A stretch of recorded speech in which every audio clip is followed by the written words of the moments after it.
Jenis-jenis karya ilmiah. 1.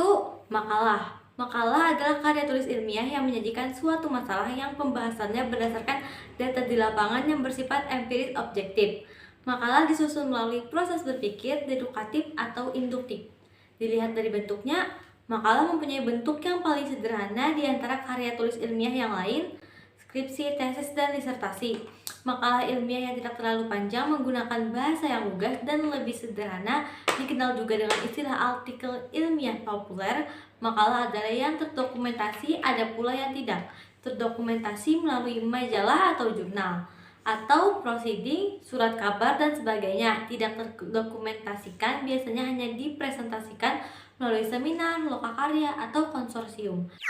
2. Skripsi. Skripsi adalah karya tulis ilmiah yang mengemukakan pendapat penulis berdasarkan pendapat orang lain yang didukung oleh data dan fakta empiris objektif dari studi lapangan atau studi kepustakaan. Ditulis untuk melengkapi syarat guna memperoleh gelar sarjana dari suatu perguruan tinggi. 3. Tesis.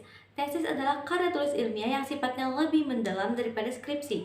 Tesis membahas suatu pernyataan atau teori yang didukung oleh sejumlah argumen yang dapat dipertanggungjawabkan. Tesis ditulis untuk melengkapi ujian program Strata 2 Magister. Disertasi. Disertasi adalah karya tulis ilmiah yang mengemukakan suatu dalil yang dapat dibuktikan oleh penulis berdasarkan data dan fakta yang sahih dengan analisis yang terinci. Unsur orisinal dari temuan penulis sangat ditonjolkan. Disertasi ditulis untuk melengkapi ujian program Strata 3 Doktor. Buku, terjemahan buku pelajaran, diktat dan modul. Buku pelajaran adalah tulisan yang isinya mengenai materi-materi yang dipelajari peserta didik.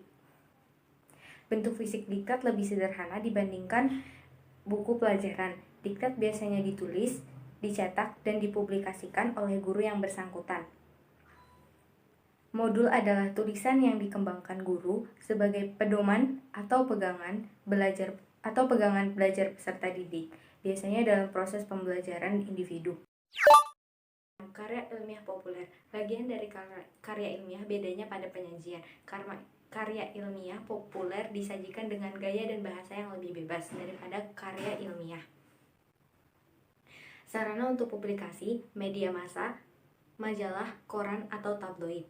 Ciri-ciri karya ilmiah populer disusun seperti kerucut terbalik, berisi pendahuluan, jembatan antara pendahuluan dan batang tubuh atau isi, batang tubuh dan penutup, berisi pesan mengesankan.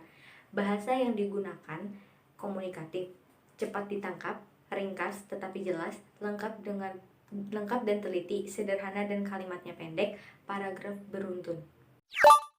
Disertasi. Disertasi adalah karya tulis ilmiah yang mengemukakan suatu dalil yang dapat dibuktikan oleh penulis berdasarkan data dan fakta yang sahih dengan analisis yang terinci. Unsur orisinal dari temuan penulis sangat ditonjolkan. Disertasi ditulis untuk melengkapi ujian program Strata 3 Doktor. Buku, terjemahan buku pelajaran, diktat dan modul. Buku pelajaran adalah tulisan yang isinya mengenai materi-materi yang dipelajari peserta didik. Bentuk fisik diktat lebih sederhana dibandingkan buku pelajaran. Diktat biasanya ditulis, dicetak, dan dipublikasikan oleh guru yang bersangkutan. Modul adalah tulisan yang dikembangkan guru sebagai pedoman atau pegangan belajar peserta didik, biasanya dalam proses pembelajaran individu. Karya ilmiah populer. Bagian dari karya ilmiah bedanya pada penyajian. Karya ilmiah populer disajikan dengan gaya dan bahasa yang lebih bebas daripada karya ilmiah. Sarana untuk publikasi, media massa, majalah, koran, atau tabloid. Ciri-ciri karya ilmiah populer disusun seperti kerucut terbalik, berisi pendahuluan, jembatan antara pendahuluan dan batang tubuh atau isi, batang tubuh dan penutup, berisi pesan mengesankan. Bahasa yang digunakan komunikatif, cepat ditangkap, ringkas tetapi jelas, lengkap dan teliti, sederhana dan kalimatnya pendek, paragraf beruntun. Kerangka dan sistematika karya tulis ilmiah. Kerangka ilmiah tidak selalu sama, tetapi memiliki unsur utama yang sama, yaitu bagian pendahuluan, batang tubuh, isi pembahasan dan penutup, kesimpulan dan rekomendasi. Modul berisi identitas mata pelajaran, kata pengantar tinjauan mata pelajaran, daftar isi, daftar tabel, daftar gambar, dan daftar pelampiran.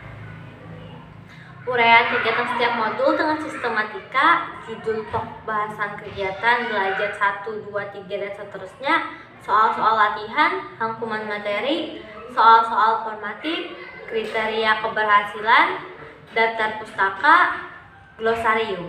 Langkah-langkah menuliskan karya tulis ilmiah berdasarkan piramida terbalik. Yang pertama, menuliskan inti masalah. Yang kedua, uraikan apa sebabnya. Dan ketiga, kesimpulannya. Laporan penelitian, skripsi, tesis, dan disertasi menurut sistematika pedoman karya tulis ilmiah UPI terdiri dari 1. Judul, 2. Pernyataan mengenai maksud penulisan karya ilmiah, 3. Nama dan kedudukan tim pembimbing jika diperlukan, 4. Pernyataan tentang keaslian karya ilmiah jika diperlukan, 5. Kata pengantar tidak lebih dari 1 halaman, 6. Daftar isi, 7. Daftar tabel jika ada, 8. Daftar gambar jika ada, 9. Daftar lampiran jika ada, 10. Bab 1 pendahuluan, 11. Bab 2 kajian pustaka atau kerangka teoritis diberi judul sesuai dengan isi atau teori yang dibahas, 12. Bab 3 metode penelitian, 14. Bab 4 hasil penelitian dan pembahasan, 15. Bab 5 kesimpulan dan rekomendasi, saran, 16. Daftar lampiran.